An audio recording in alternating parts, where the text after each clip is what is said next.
حضرت ابو ہریرہ مالدہ کی مار کھا کے آتے ہیں، روتے ہوئے رحمت للعالمین کی بارگاہ میں حاضر ہوتے ہیں، عرض کرتے ہیں حضور ماں نے مارا ہے۔ رحمت عالم صلی اللہ علیہ وسلم نے فرمایا کوئی گستاخی تو نہیں کی؟ کہنے لگا نہیں حضور گستاخی تو میں نے نہیں کی، اصل میں بات یہ ہے کہ میری والدہ ابھی تک مشرکہ ہے، وہ آپ کی سچائی پر آپ کی صداقت پر ایمان لانے والوں میں شامل نہیں ہوئی اور اپنے عقیدہ میں بڑی پختہ ہے، متعصب ہے۔ میں جب آپ کے قدموں سے اٹھ کر گھر پہنچا، میری ماں نے پوچھا کہاں سے آئے ہو؟ میں نے عرض کیا میں وہاں سے آیا ہوں جہاں جبرائیل بھی عاجزی سے حاضر ہوتے ہیں، رحمت للعالمین کے قدموں سے آیا ہوں۔ میری والدہ جوش میں آ گئی، غصے نے فرمایا پھر تو نے کیا جواب دیا؟ ابو ہریرہ کہتے ہیں عقل و خرد کو چھو نہ سکا وہ تمام عمر، عقل و خرد کو چھو نہ سکا وہ تمام عمر، جادو تیری نگاہ کا جس پر بھی چل گیا۔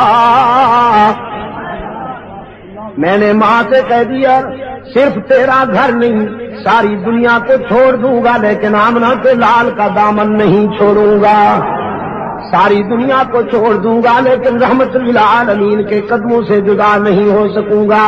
پھر میری ماں غصے میں آ گئی، اس نے مجھے مارا، گھر سے نکال دیا اور کہنے لگی میرے گھر اس دن آئیے گا جس دن حضور کا در چھوڑنے کا فیصلہ ہو جائے۔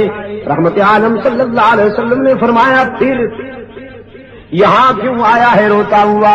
یہ تو بیٹے اور ماں کی بات ہے، اس میں ہم کیوں انوالو ہوں، ہم کیوں انٹرفیئر ہوں؟ یہ تو ماں بیٹے کا مسئلہ ہے۔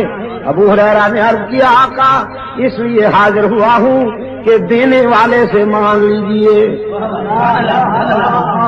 دینے والے سے مانگ لیجئے، جس نے مجھے ایمان کی روشنی عطا کی وہ میری بوڑھی ماں پہ بھی رحم کر دے۔ والدہ کا ایمان مانگنے کے لیے آیا ہوں اللہ سے۔ رحمت عالم صلی اللہ علیہ وسلم نے ہاتھ اٹھا دیے، اللہم اہدی ام ابی ہریرہ، اللہم اہدی ام ابی ہریرہ۔ الہ العالمین میں التجا کرتا ہوں ابو ہریرہ کی ماں کو ایمان عطا کر۔ ادھر حضور کے ہاتھ اٹھے، ادھر ابو ہریرہ دوڑ گیا، دوڑتا چلا جا رہا ہے۔ لوگوں نے دیکھا ابو ہریرہ جیسا درویش کبھی اونچی آواز سے بولا نہیں، کبھی تیز قدموں سے چلا نہیں، آج دوڑتا جا رہا ہے، پتہ نہیں کیا ہو گیا۔ کسی نے دامن پکڑ کے پوچھا ابو ہریرہ کیا بات ہے؟ دامن جھٹک دیا، دوڑتے دوڑتے کہا مجھے مت روکو، جانے دو مجھے، گھر جا کے دیکھنا چاہتا ہوں پہلے میں پہنچتا ہوں یا میرے آقا کی دعا پہنچتی ہے۔ گھر پہنچا، دروازے پہ دستک دی، اندر بولی والدہ من بالباب، کون ہے میرے دروازے پر؟ ابو ہریرہ نے عرض کیا ماں جی اگر تیرے بوڑھے ہاتھوں میں قوت ہے مارنے کی تو بیٹا پھر حاضر ہو گیا ہے مار کھانے کے لیے، دروازہ کھولو۔ والدہ نے کہا بیٹے کچھ دیر انتظار کرنی ہوگی، انتظار کے بعد دروازہ کھلے گا۔ ابو ہریرہ کہتے ہیں میری والدہ کی آواز کانوں میں پڑی، میرے ضمیر نے فیصلہ دیا کہ رحمت للعالمین کا تیر نشانے پہ لگ چکا ہے۔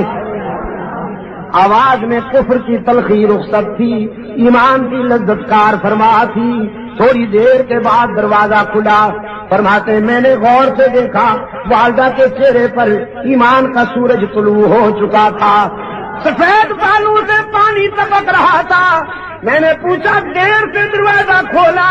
کہنے لگی ہاں تیرے آنے سے کچھ دیر پہلے میرے دل پہ چوٹ لگی، میرے ضمیر نے فیصلہ کیا وہ زندگی بھی کیا زندگی ہے جو رحمت للعالمین کے قدموں سے دور گزر رہی ہے، وہ زندگی بھی کیا زندگی ہے جو رحمت للعالمین کے غلامی سے دور گزر رہی ہے۔ تو بیٹا نہائی ہوں، اپنے جسم کو غلاظتوں سے صاف کر بیٹھی ہوں، پانی سے نہا لیا ہے میں نے، اب جلدی سے رحمت عالم کے قدموں میں پہنچا دے تاکہ میرے روح کی کثافت تیرا قائد اسلام کے ایمان کے آب حیات سے دھو ڈالے۔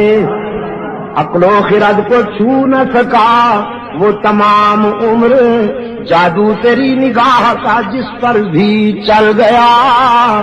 اس نے یوسف کو دیکھنے والیاں تو انگلیاں کٹوا دیتی ہیں، ایمان نہیں لاتی، لیکن اللہ نے اپنے محبوب کو وہ حسن عطا کیا کہ دیکھنے والے پہلے ایمان لاتے ہیں پھر گلے کٹوا دیتے ہیں۔